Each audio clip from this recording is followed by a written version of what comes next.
সময়ের ব্যবধানে ইয়েমেনে হামলার তীব্রতা বাড়িয়েছে যুক্তরাষ্ট্র। স্থানীয় সময় রোববার রাতে মার্কিন বাহিনীর ভয়াবহ হামলায় কেঁপে ওঠে দেশটির রাজধানী সানা।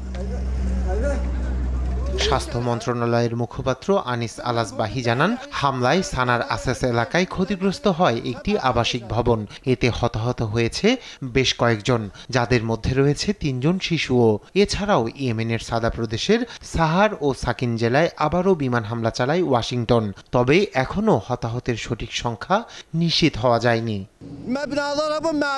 মার্কিন বাহিনীর হামলায় এখানে একটি ভবন ধ্বংস হয়েছে। ছাদটি সম্পূর্ণরূপে ধসে পড়েছে। তাদের লক্ষ্য কারা ছিল? ক্ষেপণাস্ত্র, কামান নাকি সৈন্য? ভেতরে শিশু আর নিরীহ মানুষ ছাড়া আর তো কিছুই ছিল না। রমজান মাস চলছে, তবুও সাধারণ মানুষ বোমা হামলা শিকার হচ্ছে। প্রতিনিয়ত দীর্ঘ হচ্ছে মৃত্যুর মিছিল।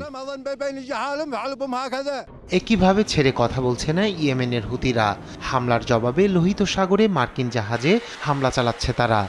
একই সঙ্গে মার্কিন বিমান বাহিনীর রণতরী হ্যারি ট্রুম্যান এবং লোহিত সাগরে থাকা অন্যান্য শত্রু সামরিক নৌযানগুলোতেও ক্ষেপণাস্ত্র ও ড্রোন হামলা চালায় হুতিরা।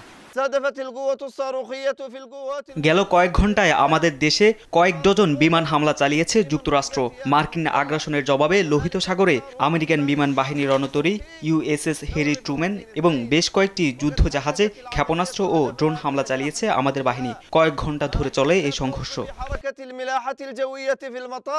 অন্যদিকে গাজার সমর্থনে ইসরায়েলে দখল করা ভূখণ্ডে হাইপারসনিক ক্ষেপণাস্ত্র হামলা চালিয়েছে ইয়েমেনি সশস্ত্র বাহিনী। এতে তেল আবিব সহ অন্যান্য শহরে সাইরেন বেজে উঠলে অধিকৃত পশ্চিম তীরে বেশ কয়েকটি শহর ও বসতিতে ছড়িয়ে পড়ে আতঙ্ক। এছাড়া সাময়িকভাবে স্থগিত করা হয় বেন গুরিয়ন আন্তর্জাতিক বিমানবন্দরের ফ্লাইট ওঠানামা। গাজার যুদ্ধ শেষ না হওয়া পর্যন্ত ইসরায়েলের বিরুদ্ধে সামরিক অভিযান অব্যাহত রাখার ঘোষণা দিয়েছে ইয়েমেন। রায়হান কবির শুভ্র, নিউজ ডেস্ক, দেশ টিভি।